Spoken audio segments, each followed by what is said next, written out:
दोस्तों, आप सभी लोगों का सुमन माँ की ब्लॉगिंग में स्वागत है। तो आज होली है और होली की आप सभी लोगों को हार्दिक शुभकामनाएं। तो देखिए यहाँ पे हमारे देवर आए हैं और 1:30 बज चुका है, जबकि मैं भोजन बना चुकी थी। बहुत सारे बच्चे लोग आए, मैं नहीं होली खेली। इसके बावजूद भी ये इतने बदमाश हैं कि ये दिल्ली से आए थे और अब दोपहर को 1:30 बजे आकर के किचन में मैं सब तैयार कर रही थी। अब ये अपना आकर के बोले कि नहीं मैं खिलाऊंगा, जरूर खेलेंगे हम लोग भाभी होली। और ये मुझे पानी के बाल्टी पानी से ले करके और मेरे ऊपर डाल के पानी नहला दिए। और यहाँ पे देखिए शाम का टाइम हो चुका है और सब में जो मेहमान लोग आएंगे मेरे के यहाँ अबीर लगाने। हम लोग गाँव में घूम घूम के लोग हमारे घर घर आते हैं अबीर लगाने। तो मैं यहाँ पे नमकीन, पापड़, गुजिया सब तैयार कर ली हूँ, पुआ वगैरह, कि उन लोग को भाई बिना कुछ खिलाए तो जाने नहीं दूंगी, क्योंकि जाने भी नहीं। होली का ऐसा पर्व है कि रात को 10-11 बज जाता है और लोग आते रहते हैं, पानी पीते रहते हैं, खाते रहते हैं। और हम लोग यहाँ शाम का टाइम हो चुका है और मैं पहले भगवान को अबीर गुलाल लगाऊंगी, इसके बाद गौ माता लोग को लगाऊंगी। तो हम लोग पहले भगवान को प्रणाम करके और अबीर गुलाल इन्हीं को चढ़ाएंगे। इसके बाद हमारे बच्चे लोग जो हमारे इष्ट देवता है, मंदिर है जगह जगह, वहाँ लोग जाकर अबीर लगाएंगे। वहाँ कीर्तन होगा और गान नाच होगा। तो मैं भगवान को अबीर लगा दूं, अपने कान्हा जी को, राधिका जी को, हमारे लड्डू गोपाल हैं। वहाँ तो इतना वृंदावन और मथुरा में इतना होली हो रहा है कि हम लोग तो भाई टीवी में देख सकते हैं। तब कान्हा जी का मर्जी होगा तब भी हम लोग पहुंचेंगे। तो आप लोग को भगवान करे सदा सुखी रहें और इसके साथ हम लोग भी सब परिवार सुखी रहें। और वर्ष भर का त्योहार आता है और अच्छे से भगवान सबको सुखमय जीवन दे और सभी लोग सुखी रहें। इसी शुभकामनाएं के साथ होली की हार्दिक फिर दोबारा मैं शुभकामना दे रही हूँ। और यहाँ हनुमंत लाल जी की मूर्ति है, तो कहते हैं कि स्त्री को नहीं छूना चाहिए, तो मैं ऊपर से ही भगवान जी को चढ़ा दे रही हूँ। और सभी लोगों को हम लोग लगा कर चलेंगे फिर गौ माता के पास, वहां भी गौ माता लोग को मैं अबीर लगाऊंगी।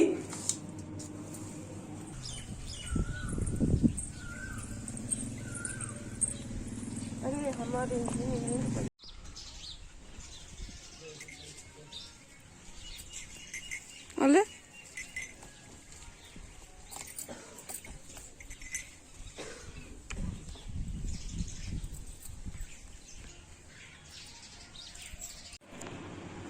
ये हमारी तीनों बच्ची आई हैं हमको अबीर लगाने के लिए, क्योंकि अब शाम का टाइम हो गया तो सारे लोग अबीर लगाने जा रहे हैं। और ये तीनों बहने लोग हैं और अगल बगल के जितने भी लोग होंगे वो सभी लोग आएंगे। तो अभी शुरुआत हमारे बच्चे से हुआ है, तो ये लोग हमको अबीर लगाए। तो हम तो लगाते हैं पहले, छोटी छोटी बहने हैं जा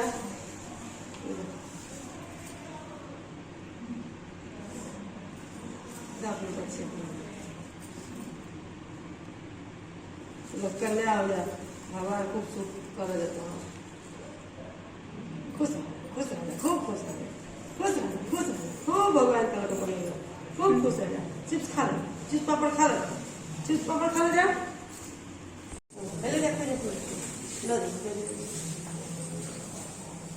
ये लोग हमारे गांव के सभी हमारे जो देवर लगते हैं, हमारे लड़के लगते हैं, वो लोग आए हैं अबीर लगाने। और यही होदियारे में लोग गीत घूम घूम गाते हैं। उस दिन का जो मैं पहला वीडियो डाली हूँ यही लोग आए थे। और ये 15 दिन पहले ही होली का आरंभ हो जाता है। शिवरात्रि से मंगल गीत घर घर जा गाते हैं। और ये लोग अबीर लगाने के हमारे घर आए हैं और अबीर मैं भी लगा रही हूँ, पाँव छू रहे हैं, आशीर्वाद मैं दे रही हूँ, क्योंकि मैं सभी की भाभी लगूंगी और ये सब मेरे देवर हैं। और बहुत अच्छा लगता है हम लोगों को और ये लोग खूब खुश हैं, क्योंकि इन लोग को मैं अबीर लगा रही हूँ। बोल रहे भाभी अब भाभी खाने की व्यवस्था, तो मैं बोली खाने के लिए सब रखी हूँ, आप लोग खाइए। तो ये लोग खा के और पानी मैं इनको पिलाऊंगी, तभी ये लोग अपना फिर दूसरे घर अबीर लगाने जाएंगे। और शाम का टाइम है तो अब ये लोग मंदिर से ही गाना स्टार्ट करते हैं, शिव जी के मंदिर से। और देखिए ये हमारे एक देवर हैं विशेष, क्योंकि इनको लड़के बहुत ही एंजॉय करते हैं। इनका नाम गोविंद है। और देखिए खा रहे हैं और एक इनका वीडियो बेइज्जती मत करो। अब तो देख रहे हो ये सारे लगता है कि भैया खा जाएंगे। ये मेरा लड़का है, ये भी हमारे गांव के सभी लोग देवर लगेंगे और ये हमारे ही कुल के सब हैं। अच्छा ही खाना आए हैं लोग वो भी लगाने अभी चैनल को लाइक और सब्सक्राइब और जरूर बोल रहे हैं करें। कि भाभी जो डिश बनाती है बहुत अच्छा बनाती है, अपने यूट्यूब पर भी डालती हैं। हम लोग को पक्का एक दिन इसका भोज दीजिए तभी हम लोग आएंगे। ये जो मेरे बच्चे हैं वो बोल रहे हैं देवर लोग, और ये हमारी सब बच्चियाँ हैं ये आई अभी लगाने। और इन लोगों का कहना है कि मुझे बर्गर खिलाइए और भाभी जिस दिन बनाइए उस दिन हम लोग। ये हमारी बिटिया है और बहुत प्यारी है, मैं इसको बहुत प्यार करती हूँ। और ये मेरे को इतना प्यार से गुलाल लगाई है कि मेरा चेहरा जुड़ा गया है। कुछ खड़ी कुछ पड़ी। अच्छी हो? मैं आपको अच्छी लगती हूँ? नहीं लगती हूँ ना? सच्ची? ये आपको अच्छा लगा? इसमें से आपको क्या अच्छा लगा सबसे? ये उसको नहीं खाई आप ना? इसे कहते हैं लक्ष्मी। ये है मेरी लक्ष्मी और मैं बहुत प्यार करती हूँ लक्ष्मी। वैसे सभी लोग लक्ष्मी से प्यार करते हैं चाहे कोई बात हो। तो ये हमारे सबसे नटखट देवर और सबसे छोटे वाले देवर हैं और गुजारे लोग आ रहे हैं। उससे पहले स्टार्ट हो गए अपना लेकर तमतम।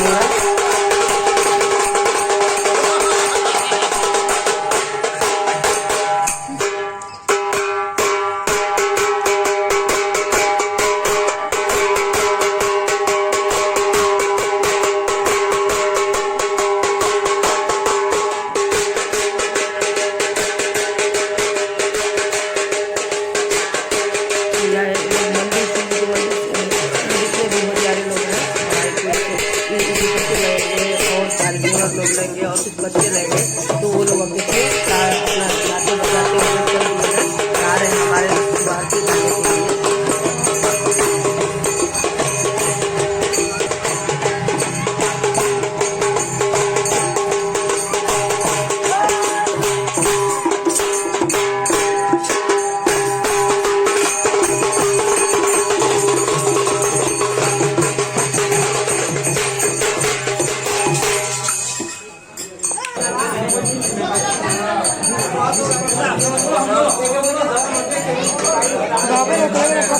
डाल नहीं खाती डर बने हुए सब पर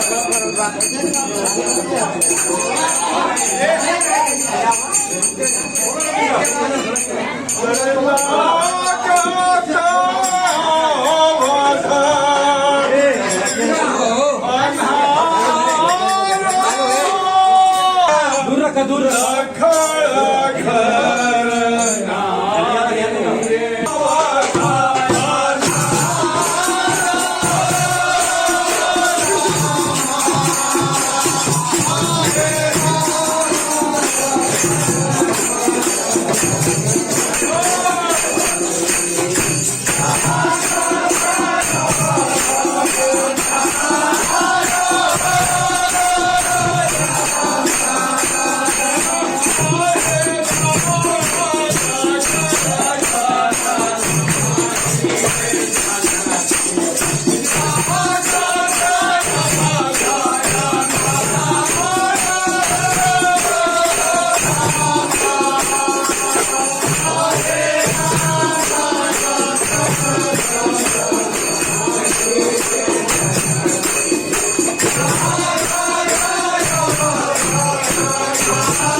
अरे हमारे को हिंदू बाबा गाएंगे भाई।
Thank you.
तू लाइन में जो गिरा बस तू उनके